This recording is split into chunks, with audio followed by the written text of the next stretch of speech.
یہ کہا جا رہا ہے کہ آپ اپنی سوچ کا مرکز اللہ کو بنائیں. آج میری اور آپ کی سوچ کا مرکز بزنس ہے، کاروبار ہے، بیوی بچے ہیں، دنیاوی خواہشات ہیں. یہی تو شرک ہے.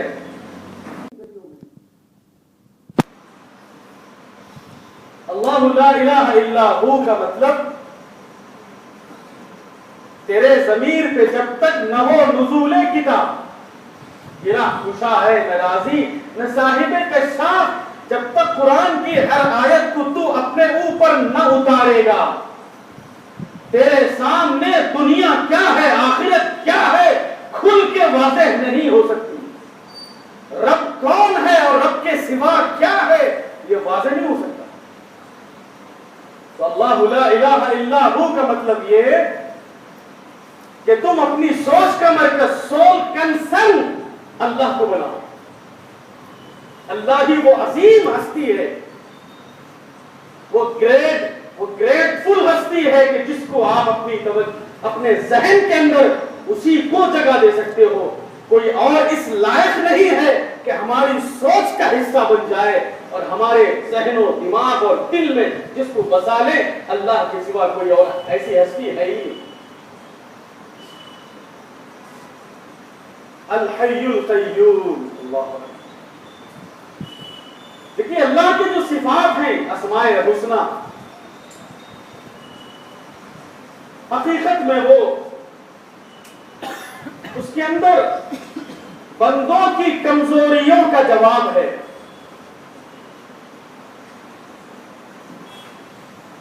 انسان کے اندر بہت سارے ویکنس پوائنٹس ہیں، بہت ساری کمزوریاں ہیں. انسان نام ہے اپنے اندر کمزوریاں اور کوتاہیاں رکھنے والا.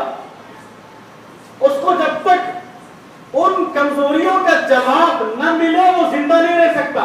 اور اپنی کمزوریوں کا وہ جواب اگر پا سکتا ہے تو صرف اللہ کے اسماء حسنی ہی میں پا سکتا ہے. کیا مطلب؟ الحی، اللہ تبارک و تعالی زندہ ہے، اتنا ہی نہیں اس کا معنی. ہم اور آپ کے اندر جو زندگی ہے، ہم زندگی کے محتاج ہیں، حیات کے محتاج ہیں. ہم محتاج ہیں کہ ہمارے ہاتھ کام کرے، ہمارے پاؤں کام کرے، ہماری آنکھ کام کرے. ہمارے اندر جو حیات ہے وہ حیات اس لیے کہ اللہ تعالی الحی ہے.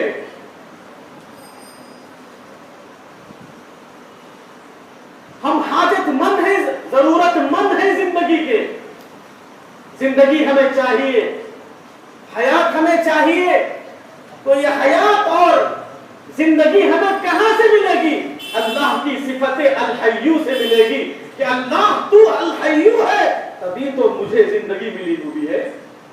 میں محتاج ہوں اللہ کے کہ تو مجھے زندگی دے تبھی مجھے حیات میسر ہے.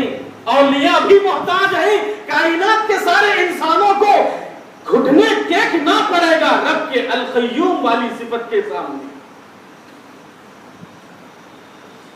ہوا جو چل رہی ہے، ہوا کی وجہ سے ہی میری آواز آپ کے کانوں تک پہنچتی. اگر ہوا کا سسٹم نہ ہوتا نا میرے ہونٹ ہلتے ہوئے دکھائی دیتے، مگر میں کیا بول رہا ہوں وہ آپ کے کانوں میں سنائی نہیں دے گا. یہ ہواؤں کے سسٹم سے اللہ نے یہ نظم پیدا کیا. القیوم اللہ عظمتوں کی انتہا پر ہے اور میں اس کے مقابلے میں عاجزی کی تہ میں گرا ہوا ہوں. اس کو اگر دریافت کرنا ہے، جاننا ہے کہ میں کمزور ہوں، میں عبدیت کی سطح میں ہوں، بندگی اور غلامی کی سطح میں ہوں، اور میرے مقابلے میں میرا رب عظمتوں اور بڑائی کی انتہا پہ پہنچا ہوا ہے. اس کو اگر جاننا ہے تو بس اتنا جان لو کہ لا تأخذہ سنۃ ولا نوم. ہمیں ضرورت ہے اونگ کی، ہمیں ضرورت ہے نیند کی. اونگ اور نیند یہ خود اتنی بڑی کمزوری ہے کہ اس بات کا اعتراف اس سے ہوتا ہے کہ اللہ تیری ذات وہ ہے جو اونگ سے بھی پاک ہے، نیند سے بھی پاک ہے. اونگ سے غفلت کی ابتدا ہوتی ہے، نیند سے غفلت کی انتہا ہوتی ہے. اللہ میرے اندر غفلت کی ابتدا بھی ہے، میرے اندر غفلت کی انتہا بھی ہے۔ اللہ تیری اکیلی ذات ہے جو غفلت کی ابتدا سے بھی پاک ہے، غفلت کی انتہا سے بھی پاک ہے۔ نیند کے بغیر مر جائیں گے، ہم زندہ نہیں رہ سکیں گے۔ نیند کے سلسلے میں ہمیں گھٹنے ٹیکنا پڑتا ہے، گر جانا پڑتا ہے اللہ کے سامنے، ابدیت کی طرف چل کے آنا پڑتا ہے، اور اللہ تبارک و تعالی مدد کے لیے ہماری طرف دوڑ کے آئے گا۔ میٹھی نیند جو ہم سو جاتے ہیں وہ کس کا طفیل ہے، وہ کس کی کرم نوازی ہے، اس کے لیے کتنے پاپڑ بیلنا پڑتا ہے۔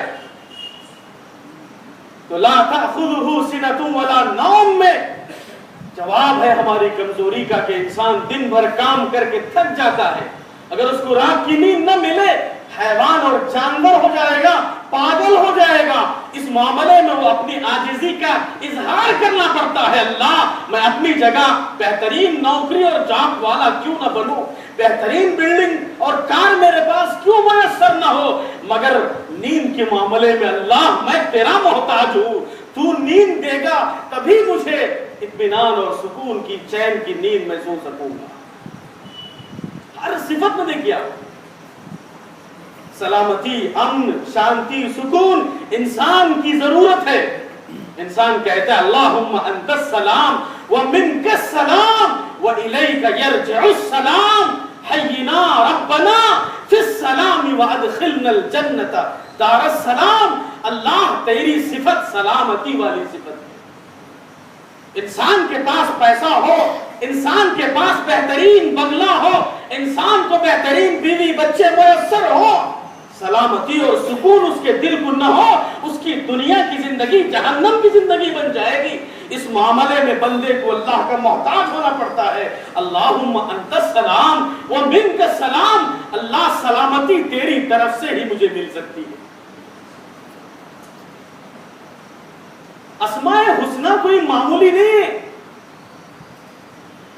ہم یاد کرنے پر اسماء حسنہ کو یاد کرنے پر توجہ ضرور دیتے ہیں، دینا چاہیے، مگر اس سے کہیں زیادہ توجہ اسماء حسنہ میں غور و فکر پر دینا چاہیے، اسماء حسنہ کو سمجھنے میں دینا چاہیے، اور اسماء حسنہ کو میری زندگی سے کیا تعلق ہے اس پر دینا چاہیے، تبھی زندگی بدلے گی، تبھی پتہ چلے گا کہ رب کے بغیر انسان کا جینا مشکل ہے۔ دیکھیے اللہ کی نعمتوں میں سے ایک نعمت آکسیجن ہے۔ آکسیجن 2 منٹ کے لیے روک لے کیا ہو جائے گا؟ آپ ہینڈسم ہوں گے، آپ بہترین ہائٹ والے ہوں گے، خوبصورت ہوں گے، پراپرٹی ہوگی، سب کچھ ہوگا آپ کے پاس، 2 منٹ کے لیے سانس اگر روک لی جائے ڈیڈ باڈی ہو جائے۔ آکسیجن اللہ کی لاتعداد نعمتوں میں سے ایک نعمت ہے، اس کے بغیر ہم زندہ نہیں رہ سکتے، تو اللہ تیرے بغیر ہم کیسے زندہ رہ سکتے؟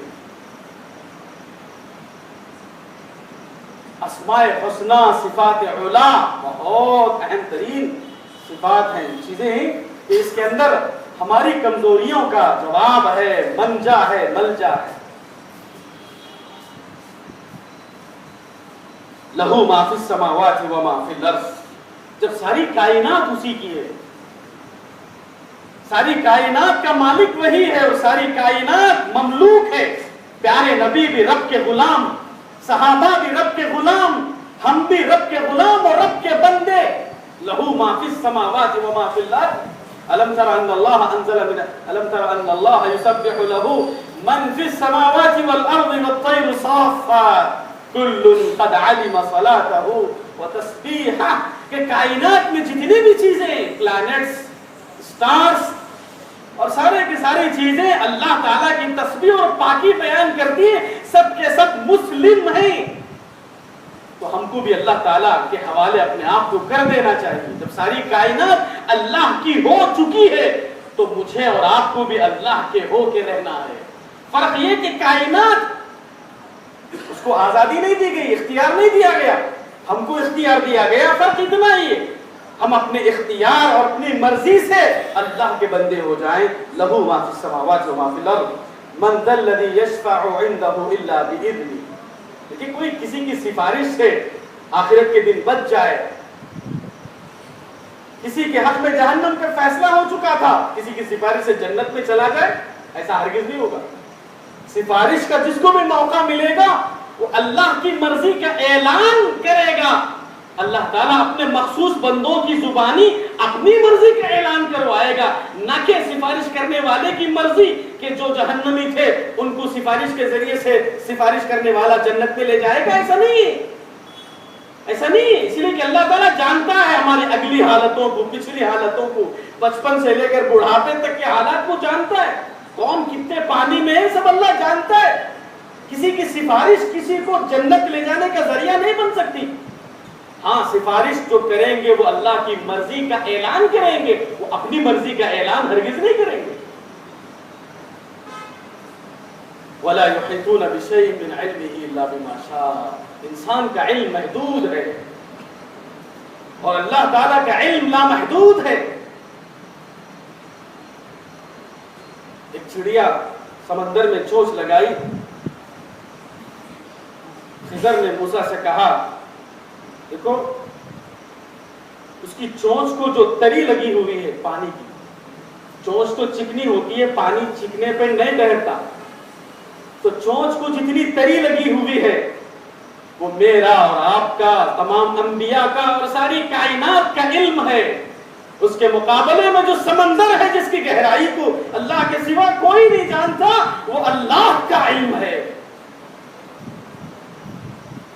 سمندر کے مقابلے میں قطرہ نہیں، قطرے سے کم تری کی کیا حیثیت ہے؟ وَلَا يُحِيطُونَ بِشَيْءٍ مِّنْ عِلْمِهِ إِلَّا بِمَا شَاءَ۔ انبیاء کا علم محدود، اولیاء کا علم محدود، ساری کائنات کا علم محدود، اور اللہ کا علم لامحدود۔ وَسِعَ كُرْسِيُّهُ السَّمَاوَاتِ وَالْأَرْضَ۔ اللہ کی کرسی نے آسمان اور زمینوں کو گھیرا ہے۔ لیکن پیارے نبی صلی اللہ علیہ وسلم اس آیت کی وضاحت کرتے ہوئے کہتے ہیں وَالسَّمَاوَاتُ السَّبْعُ وَالْأَرْضِينَ السَّبْعُ أَمَامَ الْكُرْسِيِّ كَحَبَّةِ خَرْدَلٍ۔ دیکھیے آسمانوں اور زمین، آسمانوں اور زمین، یہ جو کرسی ہے اللہ تبارک و تعالیٰ، موضع القدمین جس کو کہا گیا، پاؤں رکھنے کی جگہ، کرسی، کرسی الگ ہے، عرش الہی الگ ہے۔ کرسی کے مقابلے میں ساری کائنات ایسی ہے جیسے کہ ایک چٹیل میدان کے اندر آپ نے رنگ یا انگوٹھی ڈال دیا۔ اتنے عظیم چٹیل میدان کے مقابلے میں رنگ اور انگوٹھی کی جو حیثیت ہے، اللہ کی کرسی کے مقابلے میں ساری کائنات کی وہی حیثیت ہے۔ عرش الہی کے مقابلے میں کرسی کی حیثیت ایسی ہے جیسے کہ ایک چٹیل میدان کے اندر رنگ کی حیثیت ہے۔ اللہ کا عرش اتنا عظیم، اللہ کی کرسی اتنی عظیم، اللہ کی کائنات لامحدود۔ آپ پتہ لگائیے، آپ اندازہ کیجئے کہ رب کی کاریگری کے ذریعے سے ہی رب کو پہچانا جاتا ہے، دوسرا کوئی اور سورس کیا ہے، دوسرا کوئی اور ذریعہ نہیں ہے۔ رب کو پہچاننے کے لیے رب کی کاریگری ہی ذریعہ ہے۔ تو رب کا عرش، رب کی کرسی اور رب کی کائنات لامحدود ہے، تو رب کی عظمت کی لامحدودیت کا کیا کہنا؟ جب جنت میں دیدار ہوگا جنتیوں کو، اللہ ہم سب کو نصیب فرمائے، تو دیدار الہی ایک مرتبہ کر دیں گے معاملہ ختم ہوگا، ایسا نہیں ہے۔ دیدار الہی کے لیے رب جلوہ افروز ہوگا، انسانوں کی آنکھیں ٹک ٹکی باندھ کر دیکھتی ہی رہ جائے گی، لازوال دیکھیں گی، لامحدود دیکھیں گی، دنوں نہیں، گھنٹوں نہیں، مہینوں نہیں، سالوں نہیں، دیکھتے رہ جائیں گے۔ اللہ اکبر۔ پوچھا جائے گا کیسے محسوس ہوا؟ کہیں گے ایسا لگتا ہے کہ جنت میں کوئی نعمت ملی ہی نہیں۔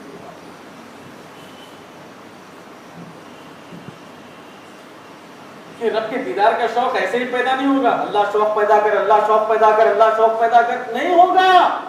اس کے لیے قرآن کو آپ کھولیے، پڑھیے، غور کیجیے، اس کے اندر رب کی کاریگری اور رب کے کرشمے جو کائنات میں اس نے پھیلا دیا ہے، پڑھیے اس کو، اس کی گہرائی کو سمجھیے، تب دل کے اندر دھیرے دھیرے شوق پیدا ہوتا جائے گا اور کہیں گے کہ اللہ تیری کاریگری میں یہ لذت ہے تو تیری دیدار کی لذت کا کیا کہنا؟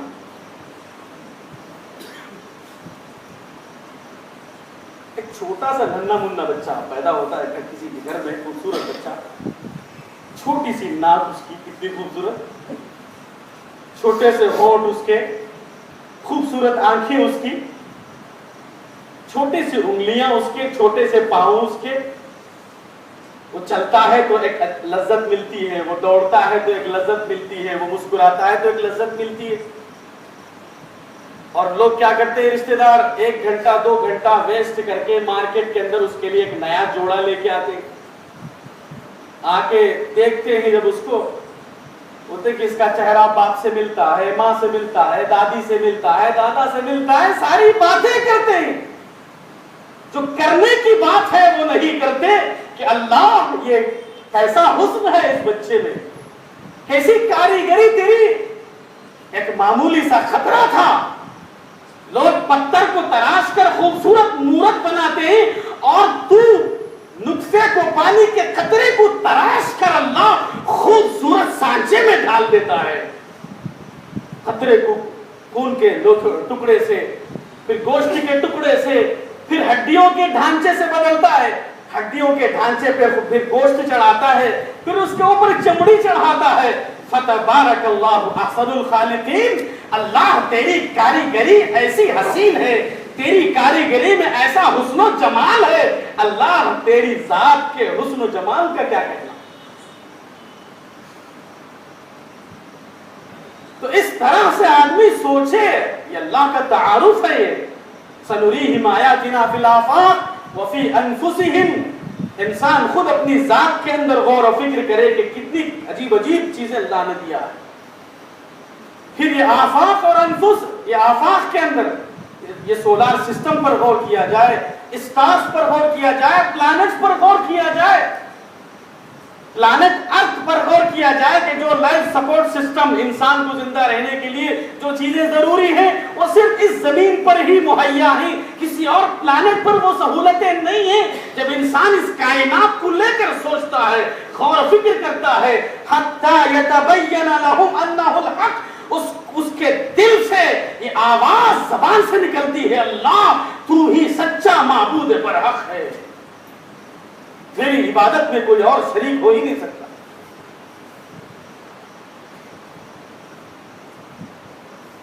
کہ یا ایھا الذین آمنوا انفقوا مما رزقناکم من قبل، آیت الکرسی کی پہلی والی جو آیت ہے اس آیت سے آیت الکرسی کو جوڑ کے ہم سمجھے کہ دیکھیے اللہ کو پانا کوئی معمولی نہیں ہے۔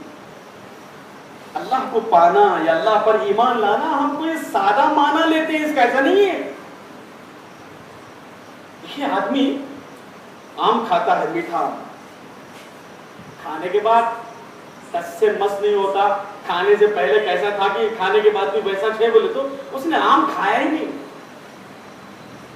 میٹھا آم جب کھاتا ہے، بہترین سیب جب کھاتا ہے تو محسوس ہوتا ہے کہ بھئی کیا میٹھا آم ہے، کیا میٹھا سیب ہے، بھئی کیا بہترین انار ہے، کچھ تو بھی بولے گا نا۔ اگر ایسا نہیں بول رہا تو اس نے آم نہیں کھایا، آم جیسی کوئی اور چیز کھا لیا اور غلطی سے آم سمجھ گیا۔ آپ بتائیے آم میں میٹھا پن رکھنے والا رب، جام میں میٹھا پن رکھنے والا رب، انار میں میٹھا پن رکھنے والا رب، اللہ اکبر، وہ کتنا میٹھا ہوگا، اس کو پانا کتنی عظیم نعمت کو پانا ہے، اس پر ایمان لانا کتنی لذتوں کو حاصل کرنا ہے کہ آم میں جو لذت اس نے رکھا جام میں وہ لذت نہیں، انگور میں جو لذت اس نے رکھا انار میں وہ لذت نہیں، ہر فروٹس اور ہر نعمت کی لذت الگ الگ ہے، اتنی الگ الگ لذتیں رکھنے والا رب وہ کتنا لذیذ ہوگا۔ اللہ کو پانا کوئی معمولی پانا نہیں۔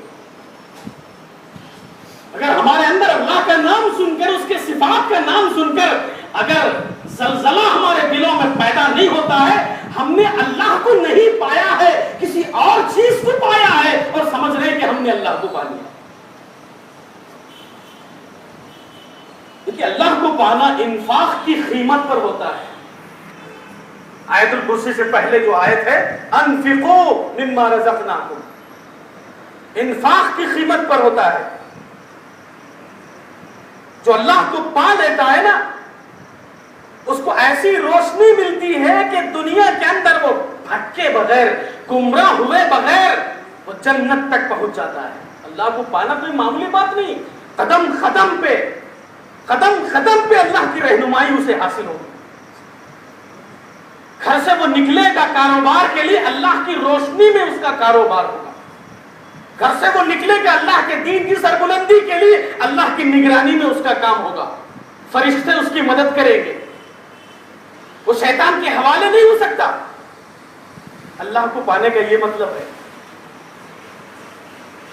اور اس کے برعکس جو آدمی انفاق کی قیمت دیے بغیر اللہ کو پانا چاہتا ہے وہ ہمیشہ اندھیرے میں رہے گا، مسائل میں الجھا رہے گا، پریشان رہے گا، سمجھ میں نہیں آئے گا کہ یہ سچویشن میں مجھے کیا کرنا چاہیے.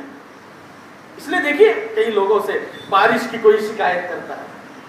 ارے بھائی بارش تنگ ہو گئے بھائی، ایک مرتبہ زور سے پڑ کے ختم ہو گئے تو اچھا رہتا ہے. یہ کیا باریک پڑ رہی، کنفیوژن ہے. اس کا مطلب ہے کہ اللہ کو اس نے نہیں پایا ہے.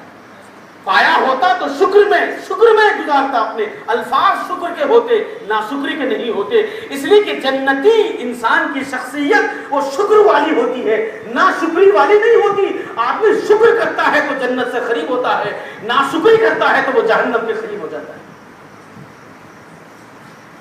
دیکھیے آج ہر دن کسی نہ کسی کی شکایتیں، کچھ نہ کچھ پرابلمز، کچھ نہ کچھ ٹینشن، کچھ نہ کچھ ہیڈ ایک، یہ سب ہماری زندگیوں میں. کئی مسائل آتے ہیں سمجھ میں نہیں آتا کیا کرنا. اس سے مشورہ کرتے، اس سے مشورہ کرتے، پھر بھی سمجھ میں نہیں آتا.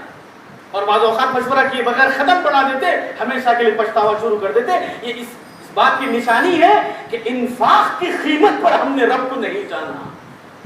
جو قیمت چاہیے نا ایمان کی، وہ قیمت ہم نے ادا نہیں کی اور رب کو پانا چاہا تو اندھیروں میں بھٹکتے رہیں گے یہاں تک کہ ہمیشہ کی جہنم تک پہنچایا جائے گا. انفاق کا مطلب کیا ہے؟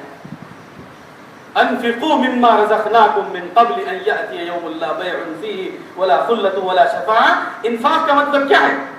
اپنے آپ کو، اپنے اثاثے کو، اپنے مال کو، اپنے دولت کو، اپنی سوچ کو، اپنی انرجی کو، اپنے قیمتی لمحات کو اللہ کے لیے وقف کر دینا. یہ ہے انفاق کا مطلب. انفاق کا مطلب صرف آپ چندے کی حد تک محدود نہ رکھیے، اپنی سوچ کو بھی آپ سوچیں تو رب کی کتاب، رب کی آیتیں آپ کے دماغ پہ چھا جائیں. سوچنے کی چیز تو وہ ہے. سوچے تو نبی کی زندگی کو لے کے سوچیں کہ وہ کیسے پیغمبر تھے، کہ قرآن جیسا ہے پیغمبر کی زندگی بھی ویسے ہی ہے.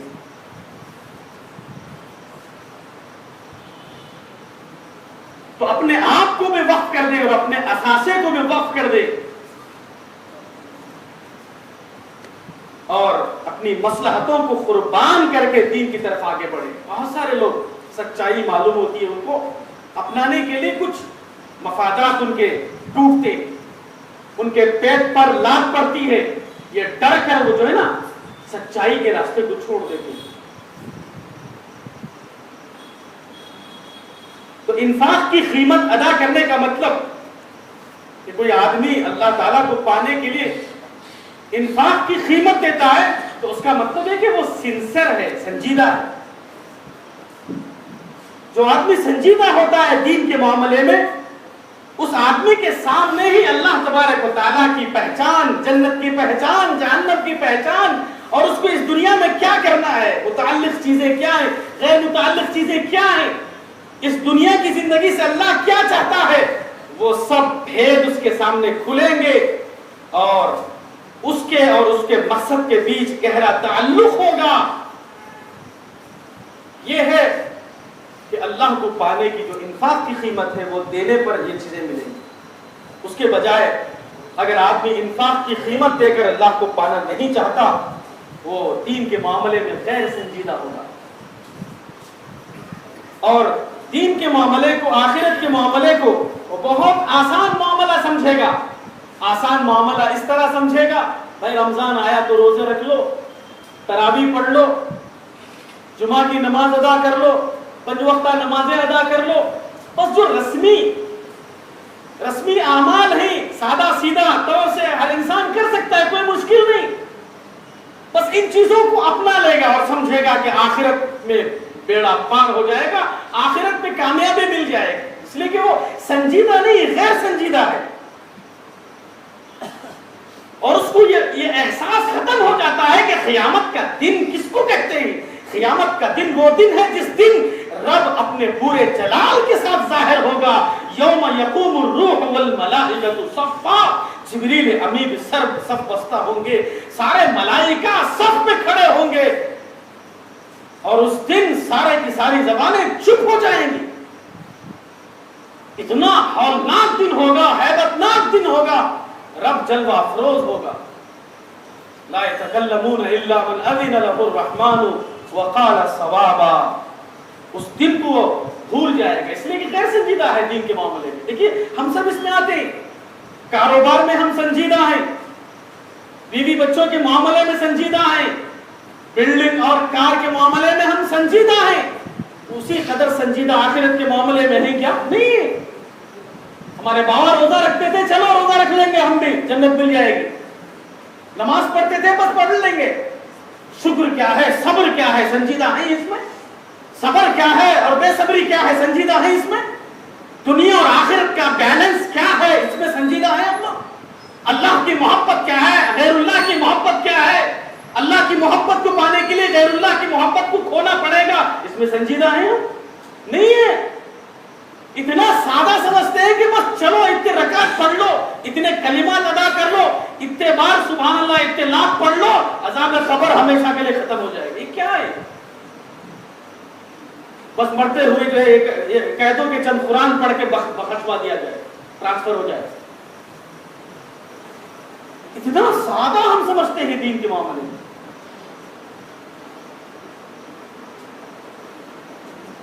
تو یہ حقیقت میں اللہ کا کمتر اندازہ ہے. جس کو اللہ کا صحیح اندازہ نہیں ہوتا ہے وہ غیر سنجیدہ ہوتا ہے دین کے معاملے میں. آگے بڑھیے. وقالوا سمعنا واطعنا غفرانک ربنا والیک المصیر. دیکھیں والیک المصیر اور والیک النشور روزانہ ہم صبح کی دعا اور شام کی دعا میں پڑھتے ہیں والیک النشور والیک المصیر. کیا ہے؟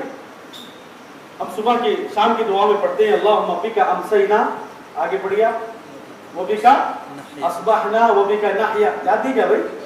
وبک نحیا وبک نموت والیک المصیر. شام کی دعا وَإِلَيْكَ الْمَصِيرُ. اے اللہ شام ہم نے تیرے نام سے کیا، صبح ہم نے تیرے نام سے کیا، تیرے ہی نام سے جیتے ہیں اور مریں گے. وَإِلَيْكَ الْمَصِيرُ. اور مرنے کے بعد تیری ہی طرف ہمیں لوٹ کر آنا ہے. وَإِلَيْكَ الْمَصِيرُ. یہ کوئی معمولی جملہ نہیں جو ہم پڑھتے نا. میں وہی بولتا ہوں، خالی پڑھنے سے مسئلہ حل نہیں ہوگا، کیا پڑھتے ہی سوچیں گے تو مسئلہ حل ہوگا. وَإِلَيْكَ الْمَصِيرُ کیا مطلب ہے؟ شام جیسے جیسے ہونے لگتی ہے، رات جیسے جیسے ڈھلنے لگتی ہے، ویسے دیکھیے آفسوں سے لوگ اپنے اپنے بستروں اور اپنے اپنے ٹھکانوں کی طرف ریٹرن ہوتے ہیں. دن بھر کے تھکے ماندے اپنی فیکٹریوں سے، آفسوں سے، اپنی کمپنیوں سے گھروں کو ریٹرن ہوتے ہیں. اگر آپ رات کے وقت میں اونچائی پر چڑھ جائیں، چھت پر چڑھ جائیں، دیکھیے روڈوں پہ 20 گاڑیاں واپس ہو رہے ہیں. جو صبح گئے تھے اپنے اپنے نوکریوں اور آفسوں کی طرف، وہ لوگ سب دن بھر کے تھکے ماندے شام میں واپس ہو رہے ہیں. اور رات ایسے ہی ڈھلتے ڈھلتے دیکھیے اب رات 12-1-2 بجے دیکھیے سناٹا ہے محلے کے اندر، گھر کے اندر سناٹا ہے. کبھی گھر میں آدھی رات اٹھ کر دیکھیں، بچے وہاں پڑے ہوئے ہیں بستروں پہ، رشتہ دار وہاں پڑے ہوئے ہیں، خاندان والے محلے والے ادھر پڑے ہوئے ادھر پڑے. ایسا لگتا ہے کہ قبرستان کا سناٹا، لوگ بستروں پہ نہیں قبروں میں سو رہے ہیں. یہ منظر راتوں کو دکھائی دیتا ہے. حقیقت میں یہ رات کیوں آتی ہے اور رات کے موقع پر یہ دعا کیوں پڑھوائی جاتی ہے وَإِلَيْكَ الْمَصِيرُ؟ یہ احساس دلانے کے لیے ہر دن کہ اے انسانوں، ایک وقت آنے والا ہے کہ اسرائیل سور جب پھونکیں گے، پہلا سور جب پھونکا جائے گا، سارے کے سارے انسان اپنی عارضی دنیا کو چھوڑ کر، عارضی زندگی کو چھوڑ کر ابدی جو زندگی ہے اس ابدی کی زندگی کی طرف کوچ کریں گے، سفر کریں گے۔ یہ پہلے سور کو پھونکنے کے بعد سارے کے سارے انسان جو ختم ہو کر خبروں میں مدفون ہو جائیں گے، اس منظر کو یاد دلانے کے لیے رات آتی ہے، ورنہ جنت میں رات نہیں ہے۔ جنت میں رات کا سسٹم نہیں ہے، یہ رات کا سسٹم صرف دنیا کی زندگی میں۔ جنت میں تو دن ہی دن رہے گا۔ رات اس لیے آتی ہے اس دنیا کی زندگی میں تاکہ ہم کو موت کا جو پہلا سور جو پھونکا جائے گا، پھونکنے کے بعد جو حالت ہو جائے گی سارے انسانوں کی، اس منظر کو یاد دلانے کے لیے رات آتی ہے۔ مگر ہم بے حس کے بے حس ایسی سب کے سبوں کی راتیں گزار دیتے ہیں، کبھی احساس نہیں ہوتا، کبھی دل نہیں ہوتا، کبھی اور راشا تاری نہیں ہوتا کہ مجھے بھی ایک دن خبر کی زندگی کو اپنانا۔ وَإِلَيْكَ النُّشُورُ، جب صبح ہوتی ہے، اللہم بِكَ أَصْبَحْنَا وَبِكَ أَمْسَيْنَا وَبِكَ نَحْيَا وَبِكَ نَمُوتُ وَإِلَيْكَ النُّشُورُ۔ صبح کی دعا میں یہ پڑھتے ہیں کہ اللہ تیرے نام سے ہم نے صبح کیا، شام کریں گے، مریں گے تیرے نام سے، زندہ رہیں گے تیرے نام سے۔ وَإِلَيْكَ النُّشُورُ، اے اللہ تیرے ہی پاس جمع ہونا ہے۔ جب دوسرا سور پھونکا جائے گا، جتنے لوگ خبروں میں دفن ہیں وہ سارے کے سارے ننگے اٹھ کر اللہ کی طرف دوڑ کر آئیں گے اور جمع ہوں گے، اپنے حساب و کتاب کو پیش کریں گے۔ صبح کا منظر دیکھیے آپ، کسی اونچائی پہ آپ چڑھ جائیے، کوئی گھر سے نکل کے آفس جا رہا ہے، کوئی گھر سے نکل کے اپنے جاب اور نوکری کے لیے جا رہا ہے، گھر سے نکل کے کوئی کمپنی کو جا رہا ہے، کوئی ہائی ٹیک سٹی جا رہا ہے، کوئی شمس آباد جا رہا ہے۔ روڈ بزی کا بزی ہے صبح کے وقت میں، کیوں؟ اس لیے کہ کوئی آفس میں جا کے جمع ہوتا ہے، کوئی فیکٹری میں جا کے جمع ہوتا ہے، کوئی اپنے جاب میں جا کے جمع ہوتا ہے، کوئی اسکول اور کالج میں جا کے جمع ہوتا ہے۔ ایسا ہی دوسرا سور جب پھونکا جائے گا، لوگ اپنے اپنے قبروں سے اٹھ کر جہاں وہ دفن ہوئے تھے، قبروں سے اٹھ کر رب کی بارگاہ میں جمع ہوں گے، اللہ تعالیٰ سے معافی مانگیں گے، اللہ کی بڑائی بیان کریں گے۔ اس دوسرے سور کے پھونکنے کے بعد کا جو منظر ہوتا ہے، اس منظر کو یاد دلانے کے لیے صبح آتی ہے۔ کتنا بڑا لیسن ہے صبح کے آنے میں، کتنا بڑا سبق اور عبرت ہے رات کے آنے میں۔